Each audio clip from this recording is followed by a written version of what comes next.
Good morning and welcome. I'm Erin, a Presbyterian minister. I don't serve a church, but I do serve God. So I'm here today to read to you scripture for the Year 2 Common Lectionary, beginning with the Psalm. I'll tell you the scriptures I'll read today.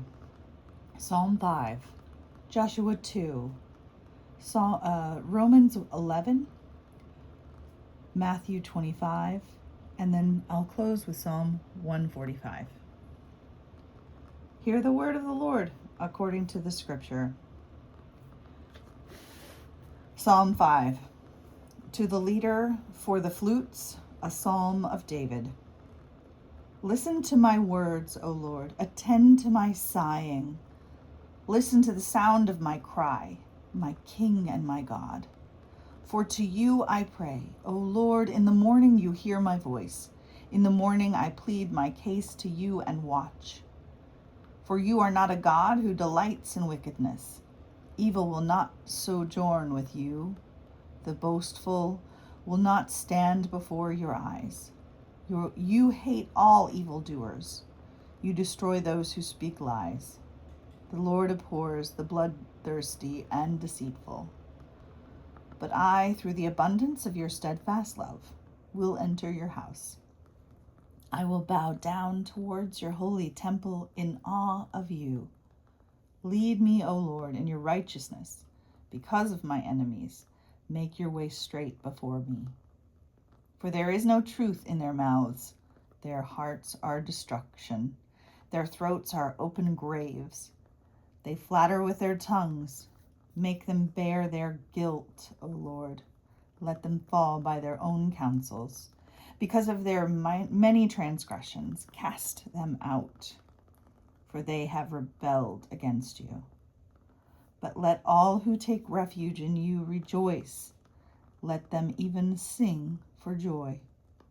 Spread your protection over them, so that those who love your name may exalt in you.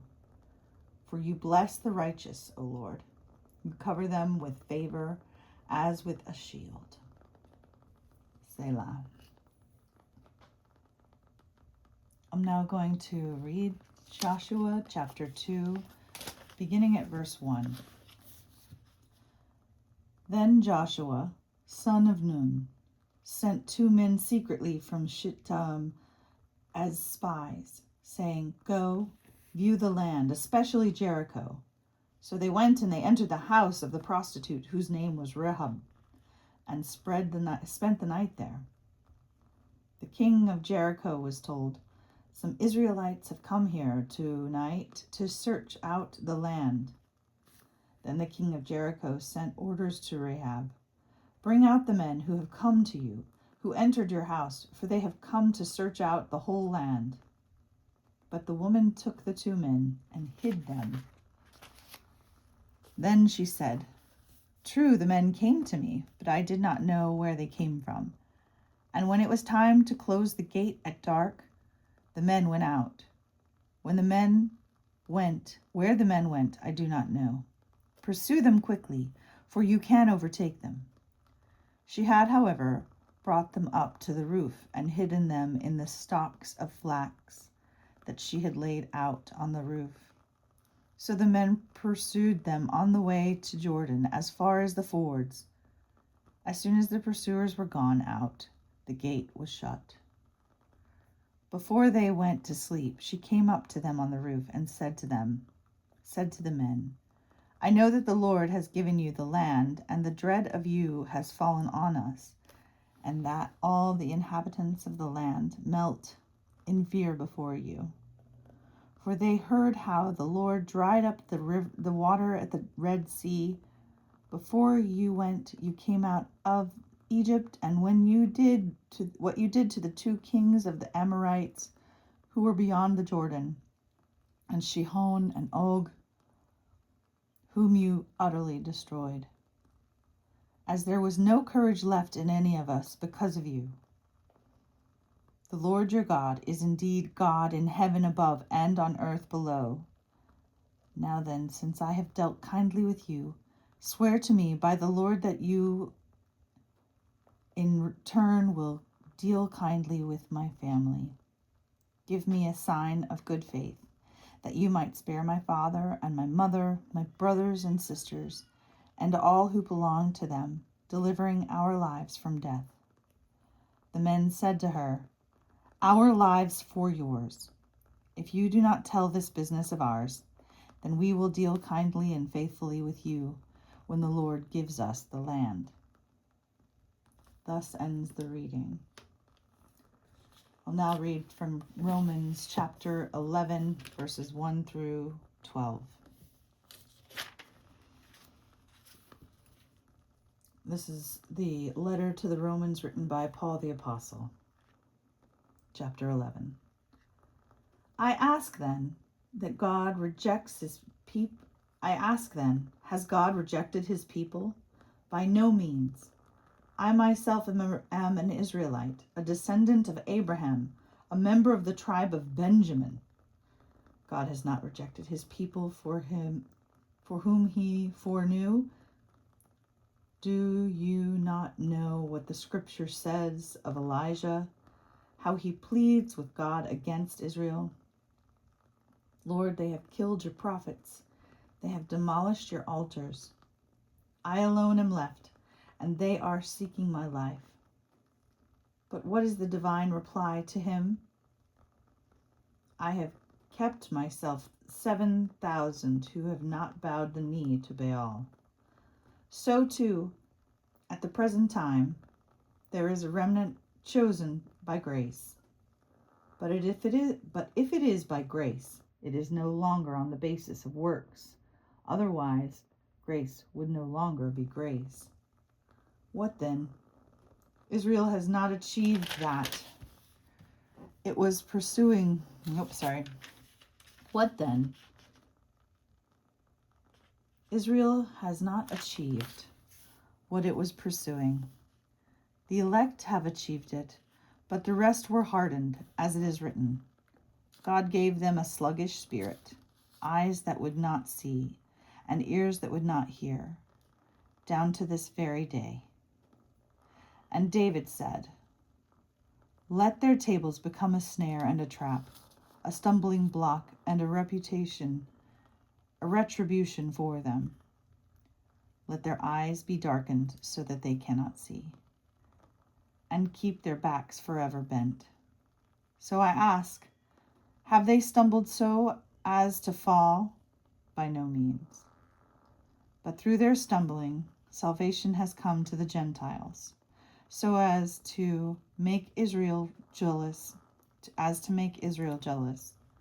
Now if their stumbling makes riches for the world, and if their losses means riches for Gentiles, how much more will their full inclusion mean?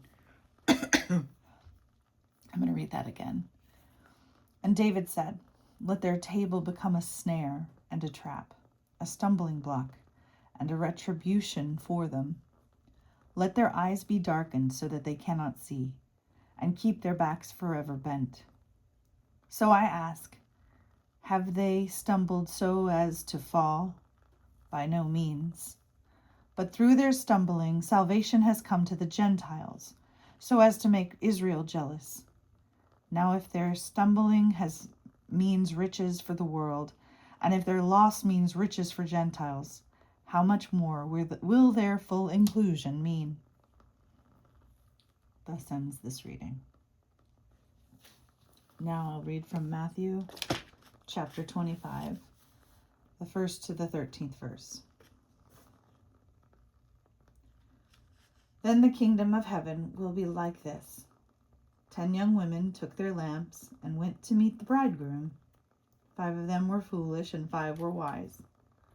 When the foolish took their lamps, they took no oil with them, but the wise took flasks of oil with their lamps. And as the bridegroom was delayed, all of them became drowsy and slept. But at midnight there was a shout, "Look, here is the bridegroom! Come out and meet him." Then all of those young women got up and trimmed their lamps. The foolish said to the wise, "Give us some of your oil, for our lamps are going out." But the wise replied, "No, there is not enough for you and for us. You had better go to the dealers and buy some for yourself." And while they went to buy it, the groomsmen came, and those who were ready went with them into the wedding banquet, and the door was shut. Later, the other young women came also, saying, Lord, Lord, open up to us.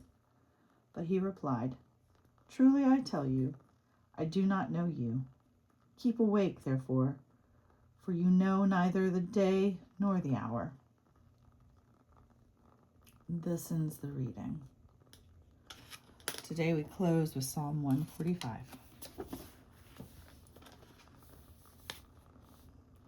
Praise of David.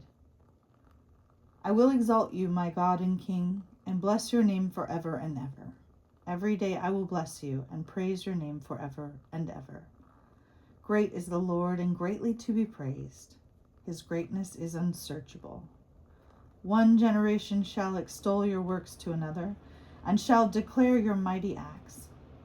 They will recount the glorious splendor of your majesty, and on your wondrous works I will meditate. They will proclaim the might of your awesome deeds, and I will declare your greatness. They shall celebrate the fame of your abundant goodness, and shall sing aloud of your righteousness. The Lord is gracious and merciful, slow to anger, and abounding in steadfast love. The Lord is good to all, and his compassion is over all that he has made. All your works shall give thanks to you, O Lord, and all your faithful shall bless you. They shall speak of the glory of your kingdom and tell of your power, to make known to all your people your mighty deeds, and the glorious splendor of your kingdom. Your kingdom is an everlasting kingdom, and your dominion endures throughout all generations. The Lord is faithful in all his words and gracious in all his deeds. The Lord upholds all who are falling and rising up all who are bowed down. The eyes of all look to you, and you give them their food in due season. You open your hand, satisfying the desire of every living thing. The Lord is just in all his ways, and kind in all his doings. The Lord is near all who call on him, and all who call on him in truth. He fulfills the desire of all who fear him. He also hears their cries and saves them. The Lord watches over all who love him, but all the wicked he shall destroy. My mouth will speak the praise of the Lord, and all flesh will bless his holy name forever and ever. Thanks for coming to listen to the scripture. I hope you'll come again tomorrow. If you get a chance to like and subscribe, I'll start doing these live. Thanks, bye.